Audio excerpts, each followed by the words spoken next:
Good morning. अब आज अपन 12th biology के अंदर पढ़ रहे थे लास्ट में कि अपन परिपथ पढ़ रहे थे कि जो आपके जल अवशोषण होता है, ठीक है, उसमें अपन पथ पढ़ रहे थे। ठीक है, इसमें अपने दो पथों के बारे में पढ़ लिया था, एपोप्लास्ट पथ के बारे में डिस्कशन कर लिया था। ठीक है, और इसके अलावा अपन सिम्प्लास्ट पथ भी पढ़ चुके थे। अपन ये पढ़ रहे थे कि पादपों में जल का मार्ग पढ़ रहे थे। वे पादपों में जो जल का मार्ग है, पादप है, वो जल का अवशोषण किस मार्ग से करते हैं, कौन कौन से भाग आते हैं। इसमें अपने तीन प्रकार से इसे पढ़ना था कि भाई तीन प्रकार से परिपथ काम करते हैं आपके, एक एपोप्लास्ट, एक सिम्प्लास्ट और एक आपके रसदानीय पथ या परिपथ। उसमें अपने एपोप्लास्ट और सिम्प्लास्ट के बारे में पढ़ लिया था कि भाई एपोप्लास्ट होता है, उसमें ये पढ़ा था अपने, सिंपल सा अर्थ निकला था कि भाई निर्जीव कोशिकाओं के द्वारा जब जल का परिवहन होता है पादपों के अंदर तो उसे बोलते हैं एपोप्लास्ट कहा जाता है। और जब मान लीजिए सजीव कोशिकाओं के द्वारा पादपों में जल का परिवहन होता है तो उसे सिम्प्लास्ट कहा जाता है। ये अपने चर्चा कर ली थी। और एक ये आपके जो सामने डायग्राम दिख रहा है, अभी मैं आपको बताऊंगा किस प्रकार से इसमें पादपों के अंदर जल का परिवहन होता है। पहले अपन रसदानीय पथ है उसे कंप्लीट कर लेते हैं, फिर इस डायग्राम की बात करते हैं। रसदानीय पथ, रसदानीय पथ या ऐसे परिपथ जो भी इच्छा बोल दीजिए, तीसरे प्रकार का है। इसमें क्या होता है कि भाई इस प्रकार के प्रवाह में जल जो होता है वो एक कोशिका से दूसरी कोशिका में जीवद्रव्य कला, किसे, एक कोशिका से दूसरी कोशिका में जीवद्रव्य कला, मतलब जीवद्रव्य के माध्यम से, ठीक है, जीवद्रव्य कला के द्वारा प्रवेश करता है न कि प्लाज्मोडेस्माटा के द्वारा। जीवद्रव्य कला के द्वारा प्रवेश करे, किसके द्वारा नहीं, प्लाज्मोडेस्माटा की सहायता से नहीं, की सहायता से नहीं। हो गया कि प्लाज्मोडेस्माटा सहायता से, प्लाज्मोडेस्माटा इसका उपयोग नहीं हो। और इसके अलावा इसके पश्चात क्या है कि टोनोप्लास्ट रसदानी से जल गुजरता है तो ये प्रक्रिया भी प्राशन द्वारा संपन्न होती है और इसमें भी ऊर्जा की जरूरत पड़ती है कि रसदानी में ऊर्जा की आवश्यकता पड़ती है और सिम्प्लास्ट के अंदर भी क्या होती है, आपको ऊर्जा की आवश्यकता होती है, जबकि एपोप्लास्ट में ऊर्जा की आवश्यकता नहीं होती है। अब देख लीजिए, जिसको मैं मिटा देता हूँ। अब अपन बात करते हैं एपोप्लास्ट सिम्प्लास्ट की, डायग्राम के द्वारा समझते हैं। परिभाषाएं कल आपने समझ ली थी, ठीक है। ये चित्र किसका है, देखिए हमेशा मैंने आपको एक बात बोली, जब भी चित्र बनाएं आप उसके नीचे लिखना है चित्र किसका है। तो ये है, जैसे मैं लिख रहा हूँ, पादप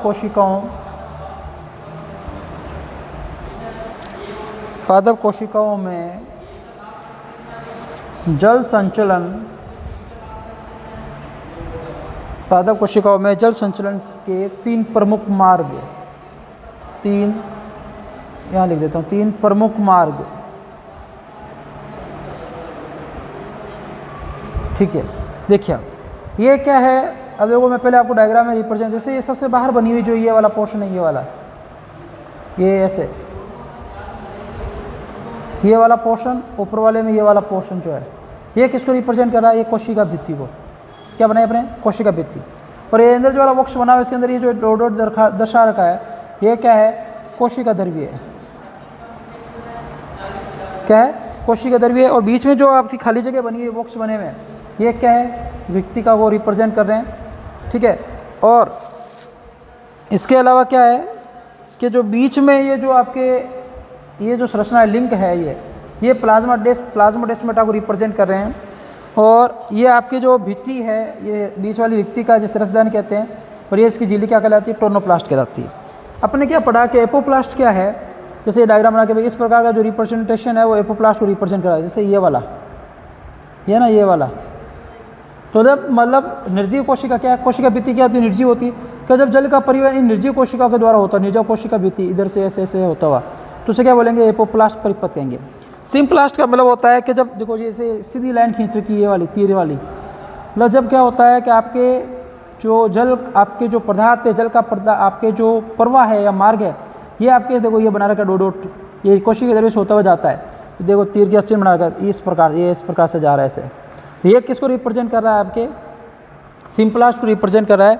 आपके कोशिका जो आपके जीवित भाग है उनके माध्यम से प्लाज्मोडेस्माटा के द्वारा जब जल का परिवहन होता है कोशिका द्रव्य से, तो उसे क्या कहते हैं, सिम्प्लास्ट कहा जाता है।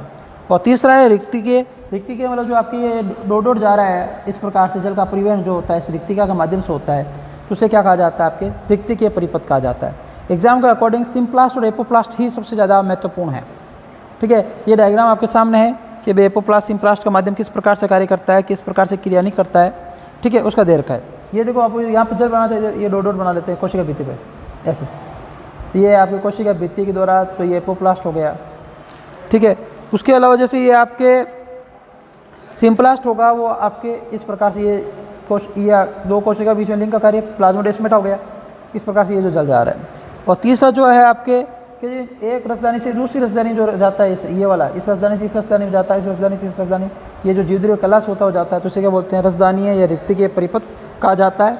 रसदानी या रिक्तिकीय परिपथ की क्या विशेषता है कि इसमें जीवद्रव्य कला के माध्यम से जो जल का परिवहन होता है, जबकि प्लाज्मोडेस्माटा का कोई योगदान नहीं होता है। किस रिक्तिका से इस रिक्तिका में, इस रिक्तिका से इस रिक्तिका में, इस रिक्तिका से इस रिक्तिका के अंदर। ये आपके क्या हो गया कि पादपों में जल मार्ग है वो कंप्लीट हो गए कि भाई जल का मार्ग क्या होता है, क्या नहीं होता। अब अपन पढ़ेंगे कि भाई जल अवशोषण को प्रभावित करने वाले कारक कौन से हैं, वे किन की वजह से जल अवशोषण की दर बढ़ सकती है, या अपन कहें किसकी वजह से जल अवशोषण की दर कम हो सकती है, उसकी चर्चा करेंगे।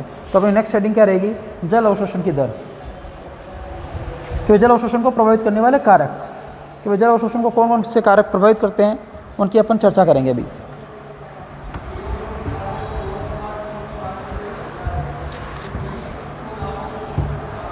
नेक्स्ट हेडिंग क्या रहेगी अपने, जल अवशोषण को प्रभावित करने वाले कारक।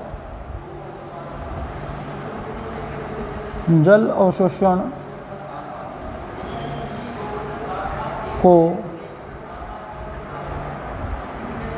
प्रभावित करने वाले कारक।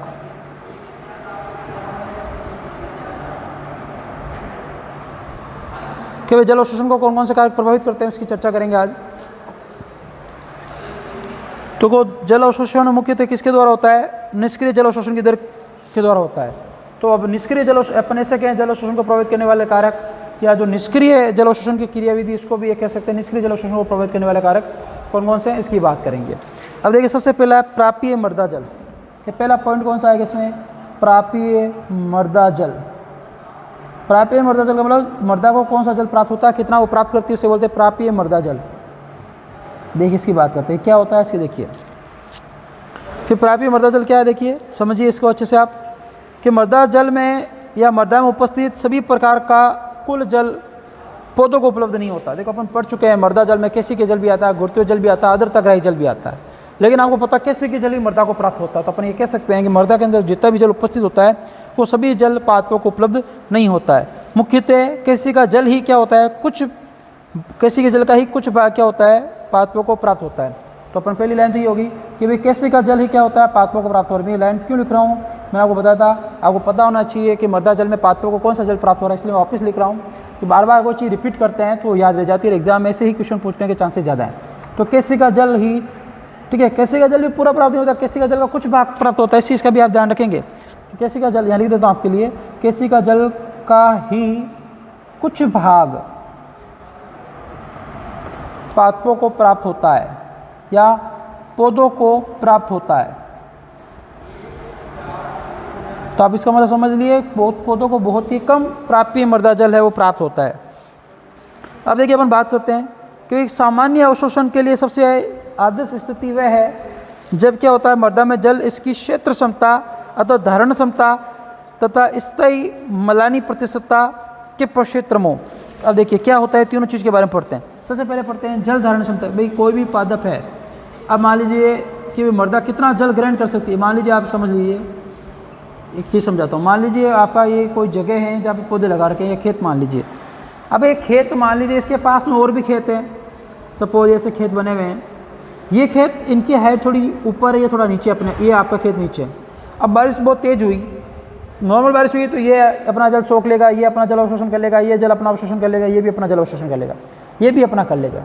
मान लीजिए बारिश बहुत तेज़ हुई, इन खेतों से पानी निकल के इस खेत में आ गया, क्योंकि ये ऊपर थे ये नीचे था। अब ये पानी अवशोषण थोड़ी कर पाएगा, इसी क्षमता ही नहीं है। इसी क्षमता जितना इसका क्षेत्रफल मैटर करता है, कितना क्षेत्रफल है, कितना वो जल ग्रहण कर रहा है, तो उस आधार पर अपन जल धारण क्षमता का पता लगाता है। अब मान लीजिए आपने 4 खेतों का पानी डाल दिया इस खेत के अंदर, फिर आप बोले जल अवशोषित नहीं कर रहा, तो कहाँ से करेगा, इसकी कैपेसिटी नहीं है, क्षमता ही नहीं है।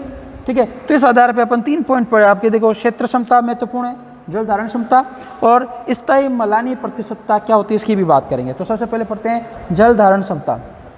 अभी जो मैं लाइन बोली थी उसको समझाने के लिए मैंने आपको ये चीज़ बताई थी कि इसका मतलब क्या है, क्षेत्र क्षमता क्या है। देखिए, जल धारण क्षमता की बात करते हैं कि भाई गुरुत्वबल द्वारा मृदा से निष्कासित अतिरिक्त जल की मात्रा के पश्चात मृदा में शेष बची जल की मात्रा को जल धारण क्षमता या क्षेत्र क्षमता कहते हैं। कि जो गुरुत्वबल लगता है, क्या पढ़ रहे हैं, जल धारण क्षमता परिभाषा लिख देता हूँ मैं आपके लिए, पूरी अच्छे से समझाएगी। गुरुत्वबल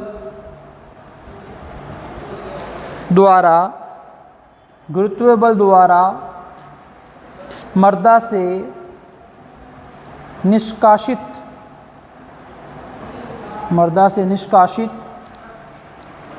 गुरुत्वबल द्वारा मृदा से निष्कासित अतिरिक्त जल की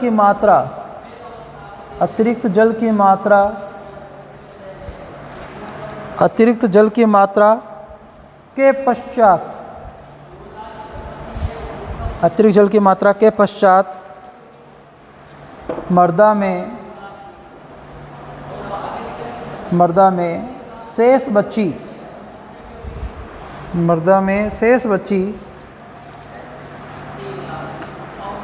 जल की मात्रा जल धारण क्षमता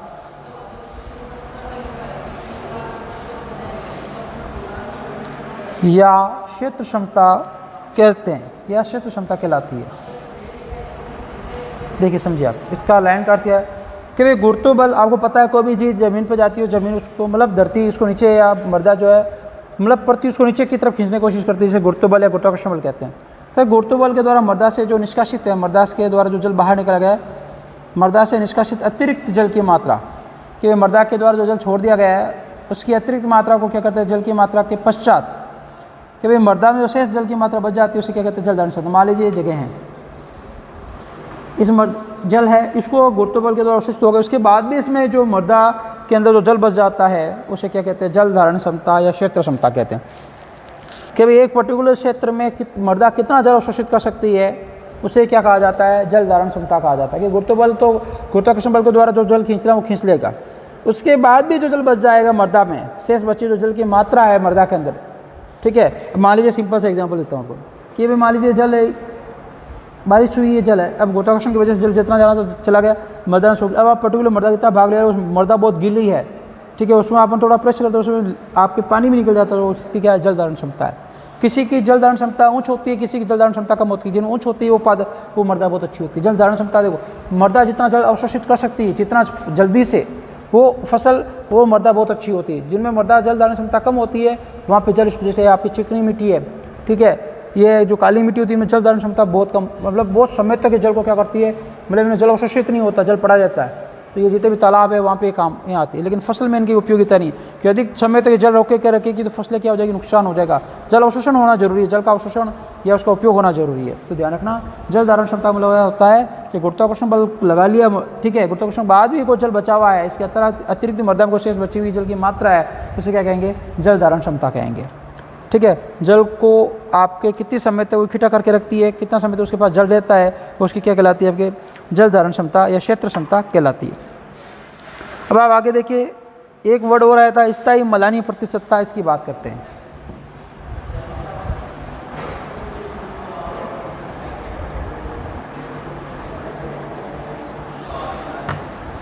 स्थायी मलानी प्रतिशतता की बात करते हैं।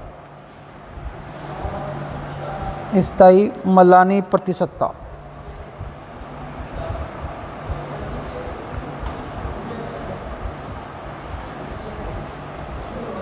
देखिए स्थायी मलानी प्रतिशतता क्या है, इसकी परिभाषा लिख लेते हैं अपन यहाँ से। मृदा जल की वह प्रतिशतता, मृदा जल की वह प्रतिशतता जबकि इसमें उगे हुए पौधों की पत्तियाँ प्रथम बार, इसमें उगे पौधों की पत्तियाँ प्रथम बार स्थायी मुरझान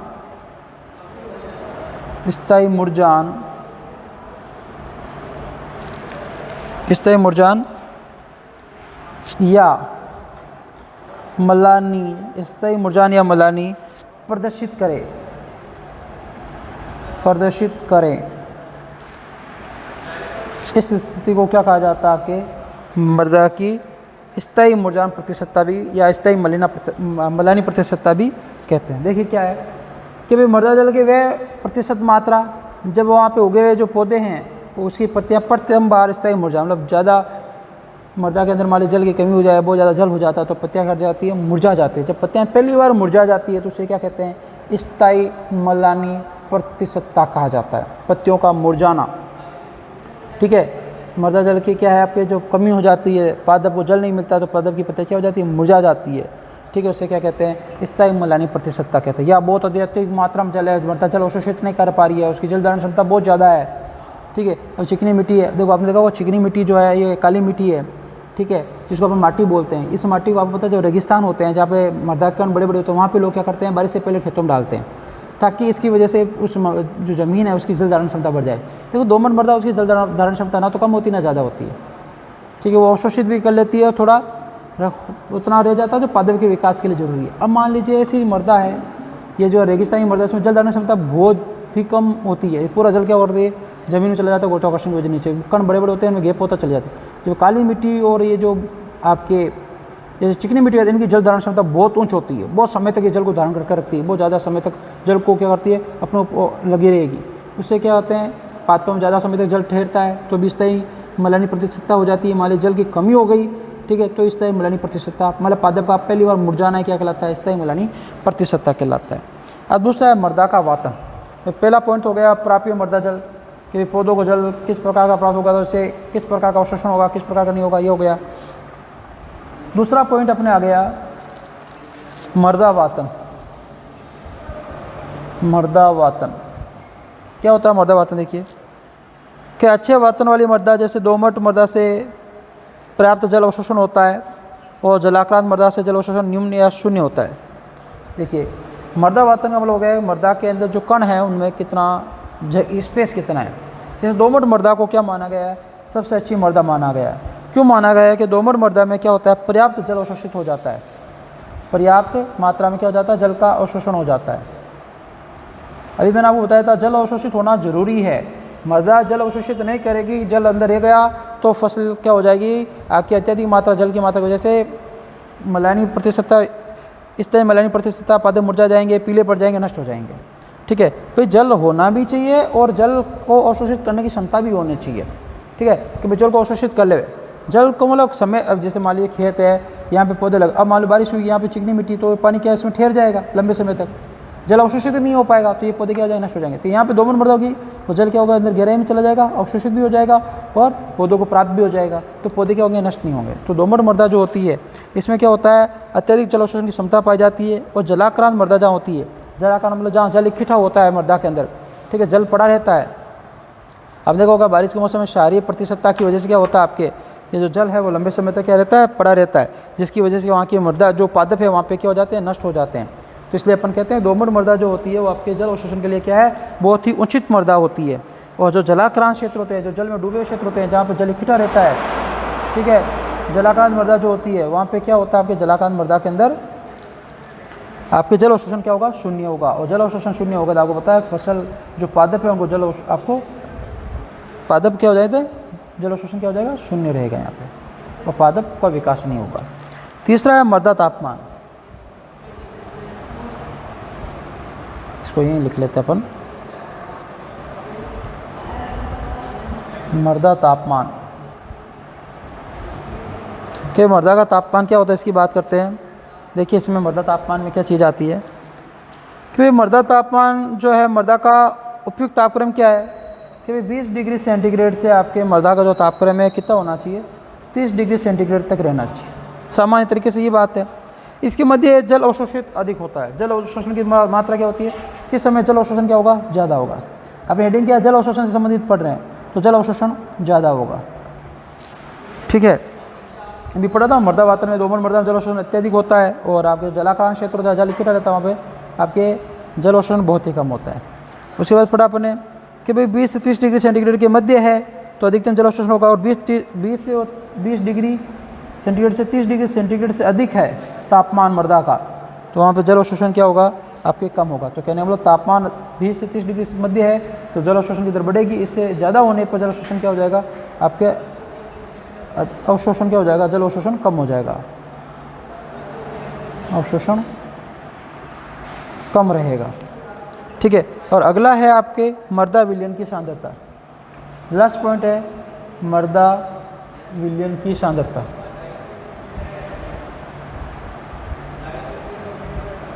मृदा विलयन की सांद्रता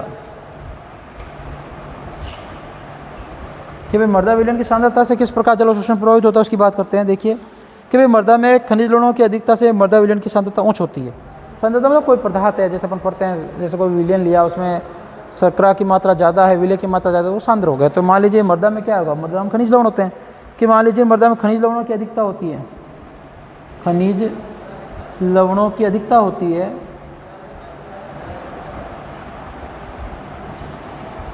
खनिज लवणों की क्या होती है, अधिकता होती है।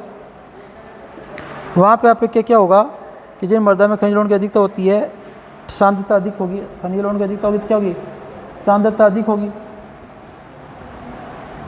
और सांद्रता अधिक होने पर स्थिति में जल क्या होगा, क्षीण होगा, जल अवशोषण की मात्रा क्या होगी, कम होगी, जल अवशोषण क्षीण या बहुत कम। और मान लीजिए मृदा में आपके तनु मृदा विलयन की मात्रा में जल अवशोषण क्या होता है, आपके अधिक होता है। कहने का मतलब जब मृदा की सांद्रता कम होगी, मृदा की सांद्रता कम होगी, सांद्रता का मतलब खनिज लवणों की मात्रा कम होगी, सांद्रता कम होगी, ऐसे लिख सकते खनिज लवण कम होंगे, या अपन ऐसे भी लिख सकते हैं कि भाई मृदा में आपकी क्या होगी, तनु मात्रा होगी ऊपर वाले की तुलना में, तनु मृदा, उस कंडीशन में जल अवशोषण क्या होगा, अधिकतम होगा। कहने का मतलब जब मृदा की सांद्रता अधिक होगी तब तो आपके जल अवशोषण कम होगा, और मान लीजिए आपके मृदा की आपकी सांद्रता कम होगी तो जल अवशोषण क्या होगा, अधिक होगा। तो कहने का मतलब खनिज लवणों की अधिकता तो सांद्रता, या खनिज लवणों की अधिकता या सांद्रता अधिक होगी तो जल अवशोषण क्या होगा, कम होगा। और आपकी मृदा की सांद्रता कम हो, खनिज लवण की सांद्रता कम हो, या मृदा तनु हो, तब जल अवशोषण की दर क्या होगी, अधिकतम होगी। तो ये आपके क्या है, कुछ ऐसे पॉइंट्स हो गए कि भाई जल अवशोषण को प्रभावित करने वाला कारक प्राप्य मृदा जल है, मृदा वातन है, मृदा तापमान है, मृदा विलयन की सांद्रता, इनके बारे में अपन चर्चा की। अपन पढ़ा कि मृदा जो दोमट मृदा होगी, इसमें पढ़ा प्राप्य मृदा जल क्या है कि पर्टिकुलर एक जगह में कोई मृदा कितना जल अवशोषित कर पाती है, उसकी क्षमता कितनी, कितना वो जल धारण कर पाती है, गुरुत्व के विपरीत, कि गुरुत्व के द्वारा अवशोषित होने के बाद अतिरिक्त जो जल की मात्रा है कितना अवशोषित कर पाती है, उसे जल धारण क्षमता कहते हैं। और मलानी मतलब कोई भी पादप प्रथम बार कब वो पादप मुरझान प्रदर्शित करता है, कब वो मुरझाता है तो उसे क्या कहते हैं, स्थायी मलानी प्रतिशतता कहते हैं। उसके बाद पढ़ा कि दोमट मृदा जो होती है इसमें पर्याप्त जल अवशोषण होता है, इसलिए ये क्या होती है, अच्छी वातन वाली मृदा मानी जाती है। और जो दूसरी मृदा जो जलाक्रांत मृदा होती है, जहाँ पे जल भरा रहता है मृदा के अंदर, वहाँ पे जल अवशोषण की दर क्या होती है, कम होती है। उसके बाद तापमान पढ़ा कि 20 से 30 डिग्री सेंटीग्रेड के मध्य तापमान रहता है तो जल अवशोषण अधिकतम होगा, और 20 डिग्री सेंटीग्रेड या 30 डिग्री सेंटीग्रेड से अधिक होता है तो उस तापमान में जल अवशोषण क्या होगा, कम होगा। फिर पढ़ा किसी मृदा के अंदर खनिज लवणों की अधिकता है या ऐसे मृदा की सांद्रता अधिक है, वहाँ जल अवशोषण की दर क्या होगी, क्षीण या बहुत ही कम होगी। और जिस मृदा के अंदर सांद्रता कम है, मृदा की सांद्रता कम है, या खनिज लवण कम है, या मृदा इसकी तुलना में तनु है, तनु मतलब सांद्रता कम है, तो जल अवशोषण की दर क्या होगी, अधिक होगी। तो इस प्रकार ये कुछ महत्वपूर्ण कारक है जो जल अवशोषण को क्रिया को प्रभावित करते हैं, जिनकी वजह से जल अवशोषण की दर में कुछ महत्वपूर्ण परिवर्तन आते हैं। ठीक है, ये बात हो। अब देखिए अगला पॉइंट अपने रहेगा रसारोहण। ठीक है, अपनी नेक्स्ट हेडिंग रहेगी रसारोहण की। रसारोहण क्या होता है, आज अपन रसारोहण की परिभाषा पढ़ेंगे, बाकी इसके बारे में डिटेल कि भाई रसारोहण का मार्ग क्या है, किस प्रकार से रसारोहण की क्रिया होती है, इसकी बात अपन नेक्स्ट क्लास में करेंगे, कल करेंगे। कल ही आपका लगभग ये चैप्टर पूरा हो जाएगा। आज अपन पढ़ेंगे रसारोहण की परिभाषा से, रसारोहण कि भाई रसारोहण की परिभाषा पढ़ेंगे। इंग्लिश में बोलते हैं एसेंट ऑफ शेप, इसको क्या कहा जाता है इंग्लिश में, एसेंट ऑफ आपके शेप, एसेंट ऑफ शेप कहा जाए। क्या होता है कि मृदा से जल मूल डोमों द्वारा अवशोषित होकर पौधों के शीर्ष तक या अन्य अंगों तक तनु विलयन के रूप में पहुंचता है। जल के इस ऊपरी दिशा में स्थानांतरण को रसारोहण कहते हैं। यह अपने से कह सकते हैं पौधों में जल का स्थानांतरण जाइलम तत्वों को विशेष रूप से वाहिकाओं वाहिनिकाओं के द्वारा होता है, जिसे अपन पढ़ेंगे आगे। ठीक है, सिंपल सी बात है कि रसारोहण क्या है। क्या आपको पता है मूल के अंदर जल का अवशोषण का कार्य कौन करती है? जल अवशोषण का कार्य मूलडोम करते हैं। तो मूलडोमों के द्वारा क्या हुआ आपके कि मूलडोमों द्वारा अवशोषित जल का पौधे के शीर्ष भागों तक, शीर्ष भाग मतलब आपके पत्तियों तक पहुंचना, पत्तियाँ था शाखा वहाँ पे वायु भागों तक, तो मूलडोमों द्वारा जो जल अवशोषित हुआ, इस अवशोषित जल को पौधे के शीर्ष भागों तक, पौधे के शीर्ष भागों तक, ठीक है, शीर्ष भागों तक, अन्य अंगों तक, शीर्ष भागों के तो मतलब अन्य अंग, शाखाएं हैं, फूल है, फल है, अन्य अंगों तक, शीर्ष भागों के अन्य अंगों तक तनु विलयन, मतलब विलयन रूप में, तनु विलयन सांद्रता कम हो, खनिज लवण कम हो, तनु विलयन के रूप में ऊपर की ओर पहुंचना या ऊपरी दिशा में पहुंचना क्या कहलाएगा? आपके रसारोहण कहलाएगा। और समझिए इसको वापस आप, सिंपल सी परिभाषा होगी इसकी कि भाई मूलडोम द्वारा जल अवशोषित जो होता है, इस जल अवशोषित जल को पौधे के शीर्ष भागों से शीर्ष भागों अन्य भागों तक तनु विलयन के रूप में ऊपर की दिशा की तरफ पहुंचना रसारोहण कहलाता है। और एक लाइन की परिभाषा और सिंपल सी ये याद आ जाए तो ठीक है। ये परिभाषा क्या है कि जल का मूल से गुरुत्वाकर्षण के विपरीत पादप के ऊपरी भागों तक पहुंचना क्या कहलाता है? रसारोहण कहलाता है। ठीक है, और बाकी रसारोहण की कल परिभाषा और इसके आगे इसके बारे में पढ़ेंगे, क्या होता है, क्या प्रोसेस रहता है, इसकी बात कल करेंगे। आज के लिए इतना ही, थैंक यू।